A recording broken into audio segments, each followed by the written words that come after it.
Ano ba? Huwag ka na mabalikan suna mo! Babawasan lang natin yung bangus mo! Hindi ka pwede bumalik! Sinabi ko na yung sura mo!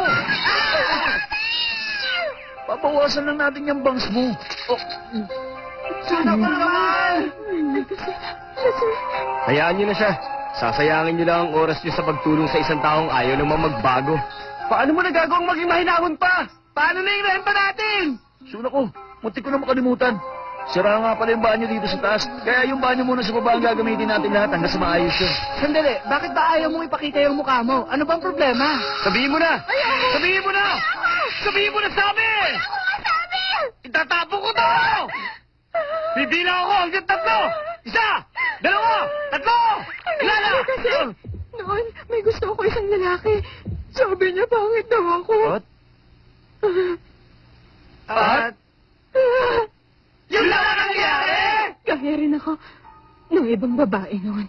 Conscious at nananalamin pag may pimple. Ginagawa ang lahat para lang pumayat. Pero sa huli, nauwi sa wala ang lahat. At dahil aksaya lang naman sa oras, mas mabuti pang wag ko nalang gawin. Sayang lang ang pagod at oras ko. Kung mag-aayos ako ng itsura ko. Kaya naman tinigil ko na lang yun. Suna ko. Kung hindi naman ako mananalamin, hindi ko na rin kailangan ikumpara ang sarili ko sa ibang babae. Kontento na ako sa ganung pag-iisip. Hindi naman mahirap kung mag-iisa ako. Hindi ko magets yun. Dahil lang to sa isang lalaki? Tigilan niyo na ako! Lumabas na kayong apat! Akalain mo, naging normal din pala siya. Hindi siya dapat magpa-apekto sa opinyon ng ibang tao. Ibig sabihin, gusto niya talaga ang taong yun. Pero anong klase ng lalaki magsasabi ng ganun sa isang babae? Siraulo lang siguro ang taong magsasabing pangit ang isang babae kahit natotoo pa. Nako, gabing-gabi na pala. Yoy, pwede ba? Ako na lang muna ang una maliligo. Mukha yatang naunaan ka na niya. 2 taong kong itinago ang mukha ko mula sa mga tao. Kaya paano ko maaalis ang bangs ko ngayon? Ay, bakit ko ba kailangan pagdaanan ng lahat ng to? Bakit parang may gumagamit ng shower? Shower?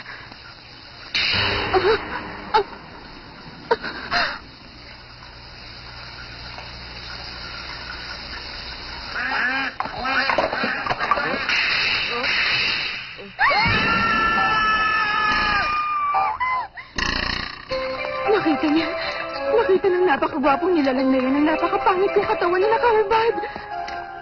Tats! Sa gulat ko, bigla napatalon ako sa bintana. Tats! Sabi ko naman ang tungkol sa banyo. Pero mukhang hindi lang ako naintindihan ni Suna ko. Ganon? Hindi pa rin yung sapat na dahilan. Ano ka ba naman? Ang importante, Kyohei. Ano naman? Nakita mo? Loko, wala akong nakita! Tumigil na kayo! Magbihis ka na nga!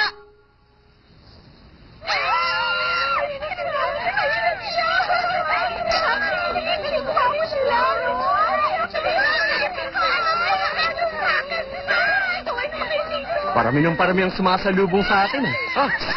Joey, ayos ka lang ba? Malalaman yung sipon mo. Wala to, ayos na ako. Sabay-sabay talaga sila dumating.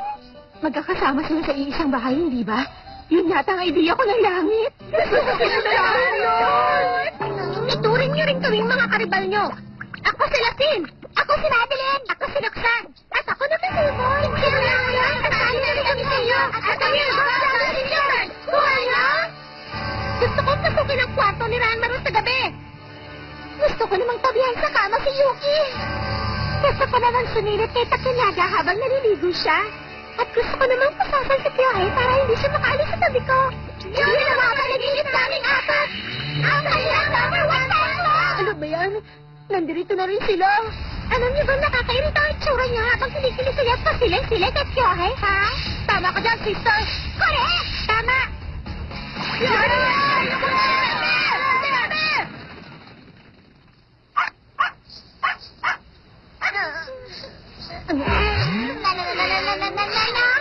At sino naman yung kadiring babaeng sunod na sunod sa kanila? Ang kapal na mukha niyang deadmahin tayo tapos nakabuntot sa kanang Kyohei. Ang lakas naman ang loob niya! Kung gusto niyo, palit na tayo ng lugar. Scary! Para yata napuno ang utak ko nang nakakapakilabot na sigaw ng mga muso. Nag-e-echo pa. Sagutin niyo po! Sabihin namin ang tawa doon namin Black Angel! everyone! Kamusta na, ha? Huh? Aba! Sino yun?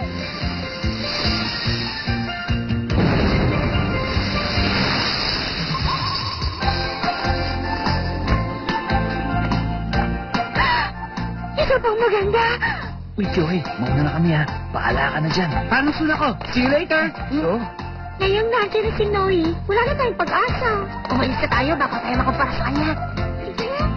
Hindi kayo may ikukumpara sa kanya kung itatago niyo rin ang mukha niyo gaya ko. Hi, Siguro, ikaw si Suna ka, sasabihin diba? ko na sa kanila. Makikinig silang lahat sa akin. Ako nga si Noe Kasahara. Nice to meet you. Ah! Okay ka lang ba? Ayos lang ako. Nag-nosebleed na talaga ako pag nakakita ko ng maganda. Saya? Maganda raw ako? Narinig mo ba? Hindi ka ganun kaganda. Bakit na ang bahay mo? Ganito talaga ako, kaya masanay ka na. Hindi ka nakakatuwa. Oy, pwede ba tumahimik ka na? Ano ka mo? Ang presko mo talaga. Hindi ko na kaya. Napakaraming magagandang tao dito. Pumasok na nga tayo. Aray ko naman. Bye, Suna ko. See you later, ha? At talagang tinali pa siya ni Kyohei. Parang hindi ko na ito matatanggap. Masisira ang reputasyon niya. Katapusan na naman daw. Siya nga pala. Siya ang bagong transfer student dito sa school. Si Suna ko Nakahara. Pasensya na. Parang biglang lumamig ang classroom, ah. Parang naging haunted. Para tayong pinalilibutan ng evil spirit. Nagpatay yung mga ilaw.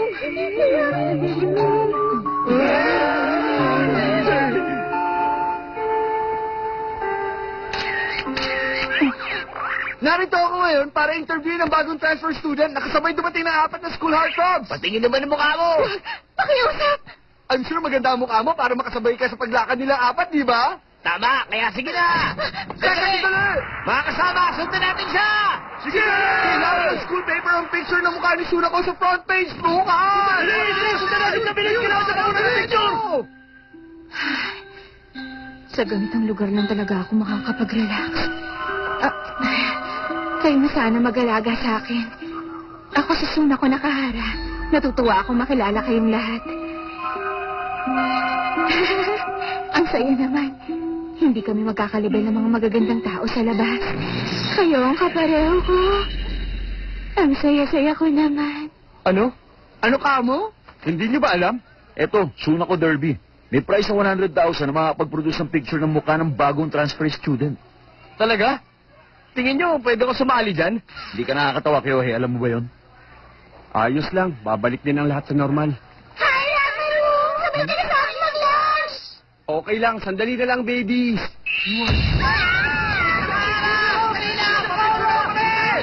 Pakita mo yung mukha mo namin! Dali! Ako ni Sisa!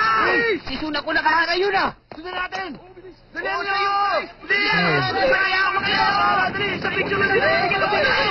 Grabe ba? Ayaw nila ako pabayaan mag-isa. Pigilan niyo na ako!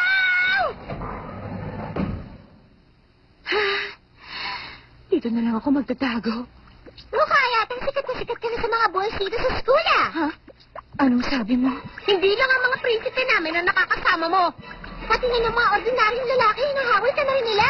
Ang nakakatawa, mas nakakadiri ka pa sa ipis. Correct? Hindi ako natutuwa sa mga nangyayari. At bakit mo nasabi yan? Alam mo, naiinis talaga ako sa'yo, ha? Naman! Ang kaya mo na lang!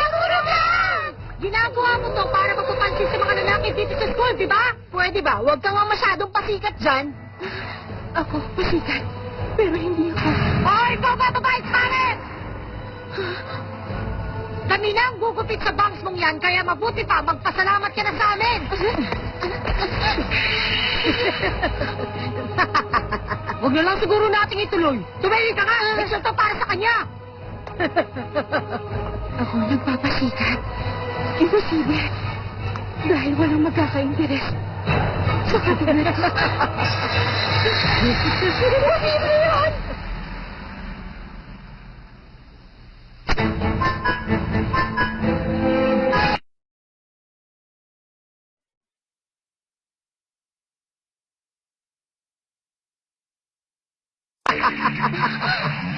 Pabayaan mo na lang kaya siya. Sabi na tumahimik ka. Kasi... Hoy, pinagtutulungan niyo ba siya? Hindi ako!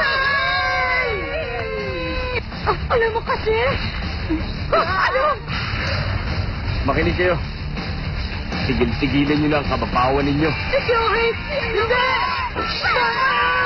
Para akong matutunaw.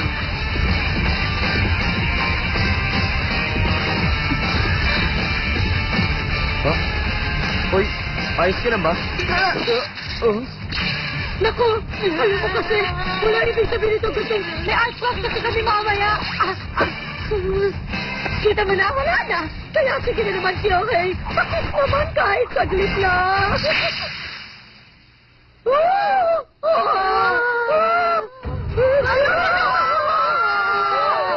Ayos lang ako, kalmot lang eh.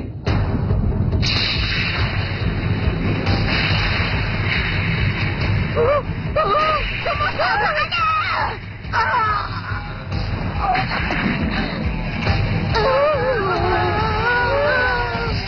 Ibang klase. Ang galing. Ang galing. Ano ko? Yohei! Ayos lang ba kayo? Anong nangyari?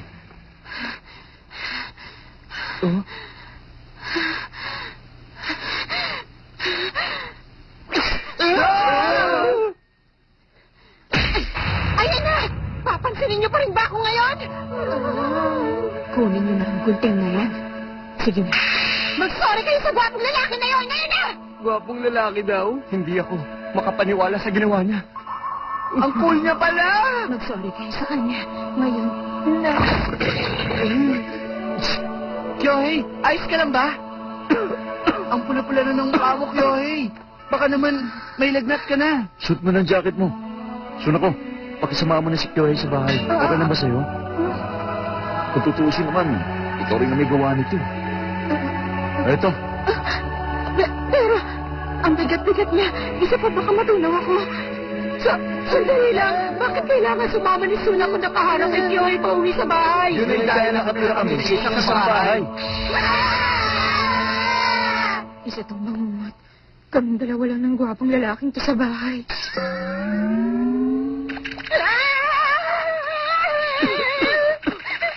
Nagusto ba kayo na, no?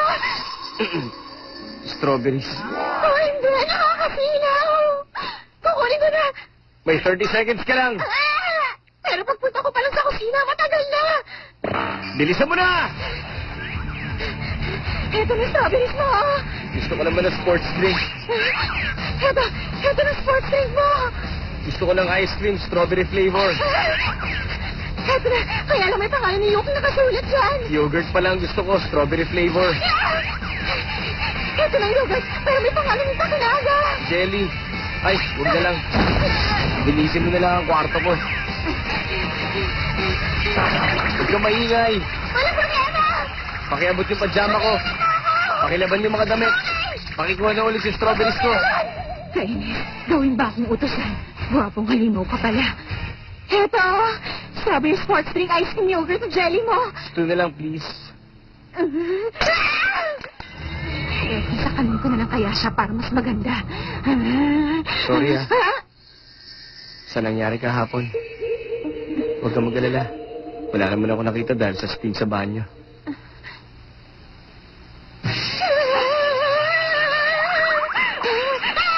Teka, yung gusto ko.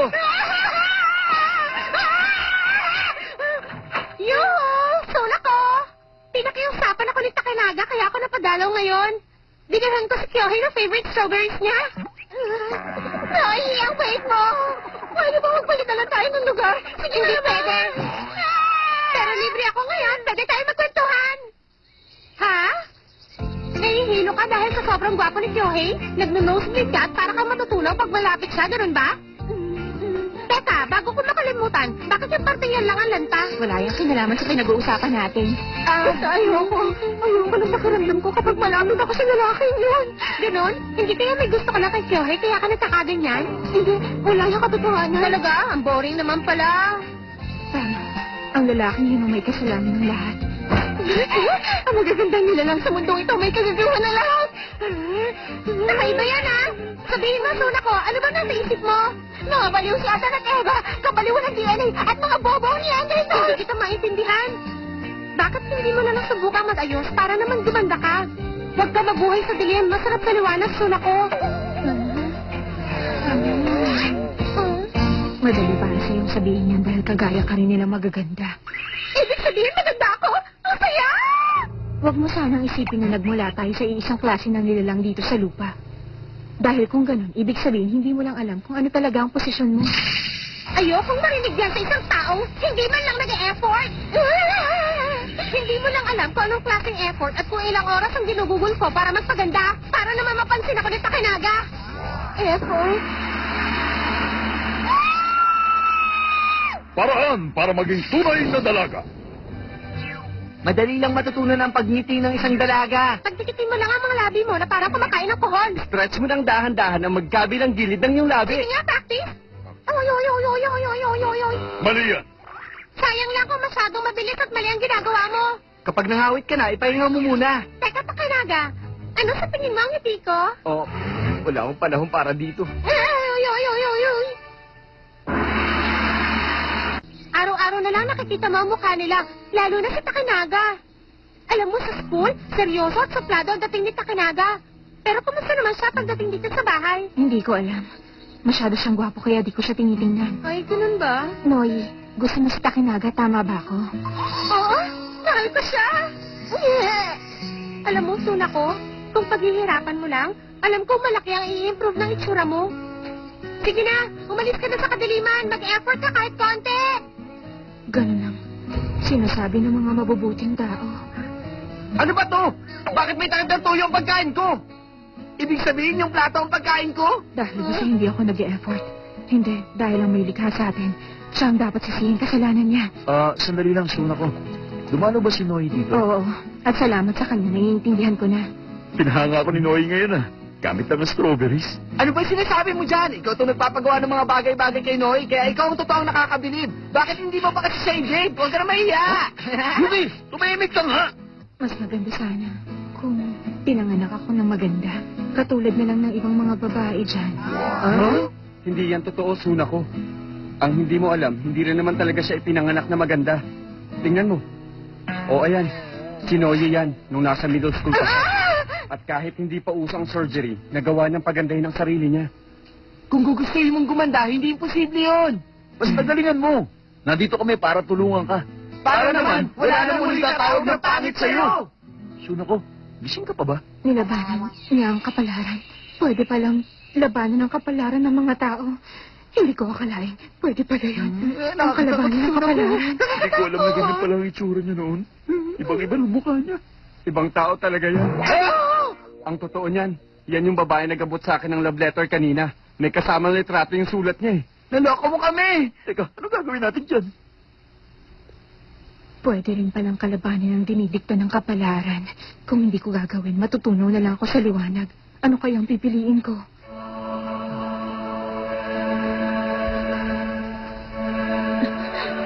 Ang liwanag! Bakit ang gwapo niya pa rin kahit may sakit na siya? Ayos ka lang ba? Ay, Yeah! pawis na ako. Pahingil damit. Huwag ka na magsalita!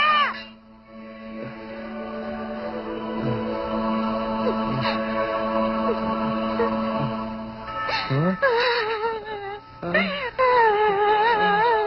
Akin na nga!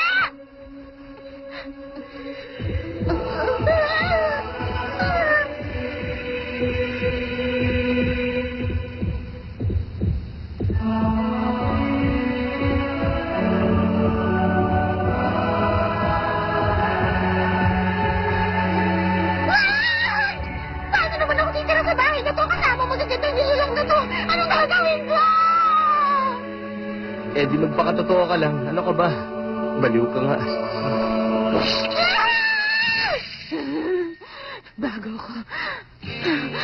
Bago ako matulaw. Sunako mo! Ginawa mo lang! Wala ka dyan! Bago pa ako matunaw dahil sa'yo. Mawala ka na lang! Ibalik mo sa akin ang kabataan ko! Narinig mo? Ibalik mo sa akin ang kabataan ko! Ilago mo sa akin doon! Narinig mo ba? Ninalabo na kami ng kadiliman! Nakakatakot!